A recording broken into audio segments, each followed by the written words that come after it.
As usual, what's going down?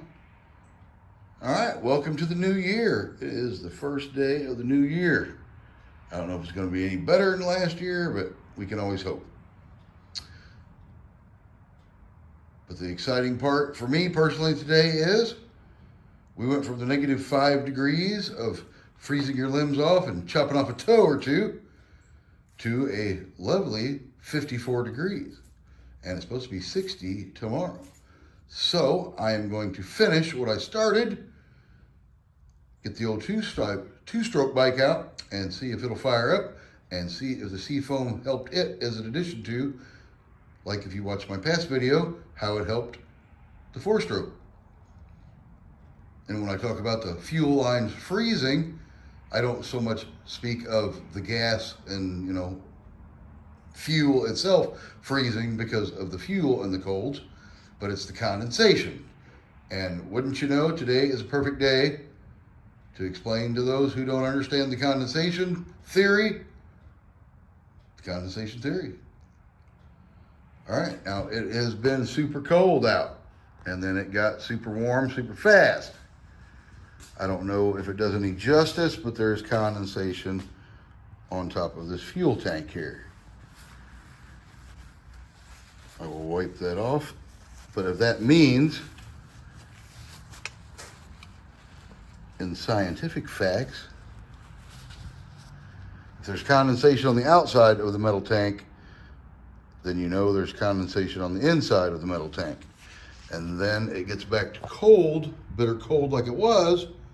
If you don't have a little additive in there, you could perhaps have that water freeze inside your fuel tank and then your fuel line, and here go your frozen fuel line non-starting problem. That's why I don't have this garage door open, because if I do, the heat comes in here, concrete starts to sweat, and everything has it. But before I pass it up, a perfect example, which you may be able to see better, is see how this looks all clean. Well, it is sweating, it is wet. I don't know if you can see that really good in the videos, but see if I back up, I can almost write my name in the side of that bad fella. Little letter J. See, that is the moisture that is just sweating on the metal because it went from so severely cold to extremely warm. And everything didn't have the chance to catch up with one another. But that is a perfect example. Another perfect example, believe it or not, is just a plain old driveway. This is dry, but you can see the moisture is starting. I don't know why it's only doing it in one section of the driveway, but it hasn't rained here, and it is wet. You can see the little sweat puddles.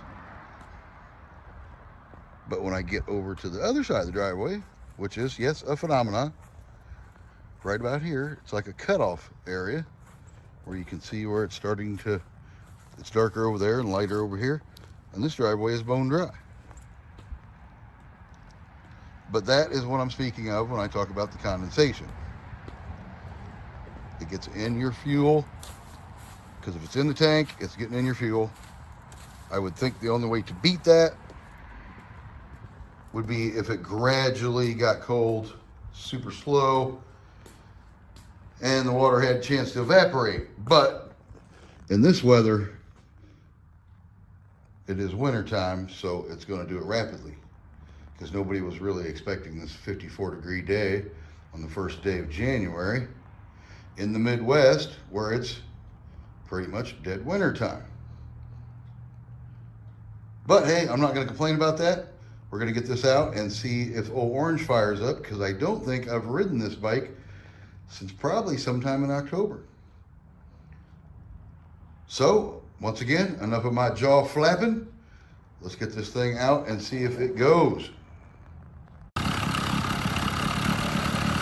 There we have it.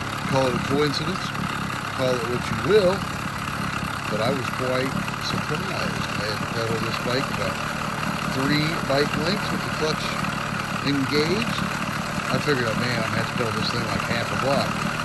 Man, she choked a couple times and fired right up. So I let it warm up a couple moments, and there she sits. After a good 3, probably 4+ months of sitting. It has been a while since I've been out riding it. Old Orange has never let me down.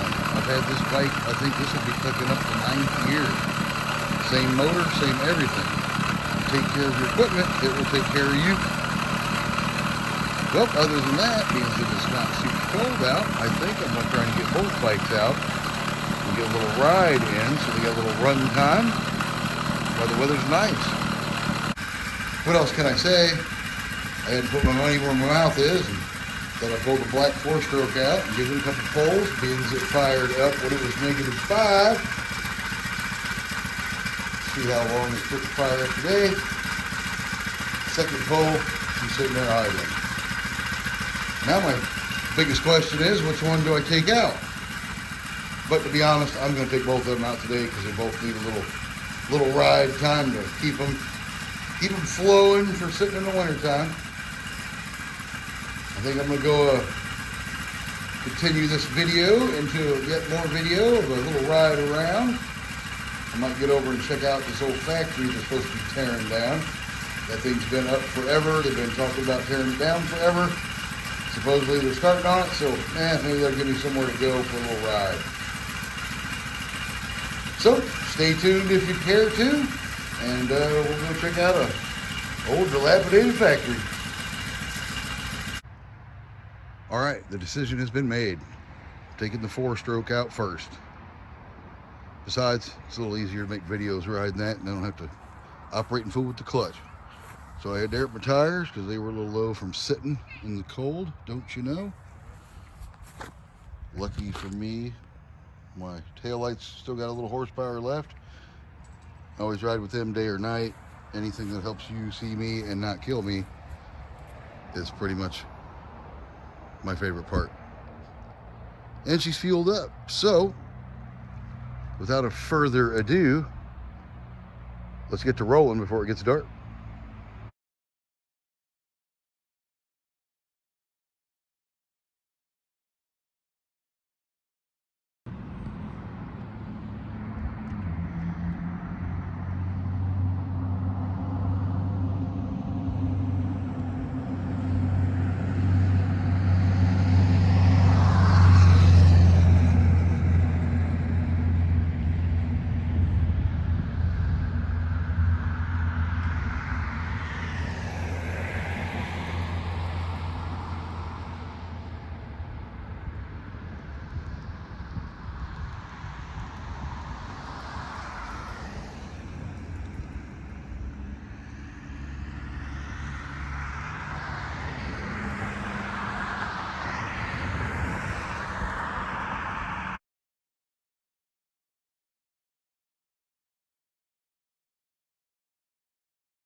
All right, I'm coming to you live from my selfie arm as usual. All right, our first stop was Robin Roberts Stadium, aka Lanphier High School. They are getting a major construction project, new classrooms, complete new sports facility, and that's what that was in that first photo. I couldn't stop and do a video there because of too much traffic, construction, mud, all that good stuff. I was actually on my way to Pillsbury Mills, the factory, to see where they're tearing down what they're tearing down. And that is the second stop, which I'm standing in front of now. And that is what the video just a moment ago was about. So now I got one more stop to make, and that is going to be over at the old shoe factory. It was a shoe factory in the late 1800s. But unfortunately, when the temperatures dropped and it got to be around 5 degrees, some homeless folks got in there, fire got out of control, and burned it to the ground. So on our way home, we're going to stop and take a look and see about that mess.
Okay then, hopefully at the very least, it passed some time for you. Checking out a few things I went to check out. Just thought I'd take you guys along for the ride. I was going to check that stuff out anyway. The old Pillsbury Mills. It's been in this city for, good God, since the 1930s. Sad that a city that deals with grain and oats and grain and corn can't keep a factory going that deals with oats, grain, and corn. It's a miracle. But it's not really a miracle when your state taxes them to death and they get tired of getting taxed to death and they tell you, you know, to suck it and shut the doors. It's pretty simple like that. That's pretty much what happened to Pillsbury a long time ago. Pillsbury told them first to suck it, then Cargill told them to suck it, and it's pretty much been sitting ever since. The high school is getting revamped because the railroad is getting ready to go that way, and they had to change everything and redo everything. So they put in new stuff, a little more design, and there you have that. The burned up structure, I'm not sure if I covered this through all the videos, but I was just giving you a quick summary. Was from a couple weeks ago. Old factory, some homeless people were in it, trying to get warm, which I don't blame them. When it's -5 out, pretty much your, main plan of action is to, get warm, not cut off fingers and toes. So I can side with that. But anyway, it got out of control, as you can see, and burnt the 1900 factory to the ground. All right, well, other than that, I was blessed that we got a nice warm day and I could get my bike out and go for a ride. I am going to take out the orange one here in just a moment and let it stretch its little tires because it's probably going to have to end up sitting a little while longer. I'm sure the frigid temperatures are coming back. This is just a couple blessed days of 50 and 60. It's January. It's not staying that way. You know what I mean? It's gonna get back in the negative in single digits. And in those temperatures, you only ride when you gotta ride. Not much enjoyment in riding on those days. All right, other than that, stay safe. I hope you start your new year off on the good foot. And I will see you with my next exciting, hopefully less shaky like right about now, video.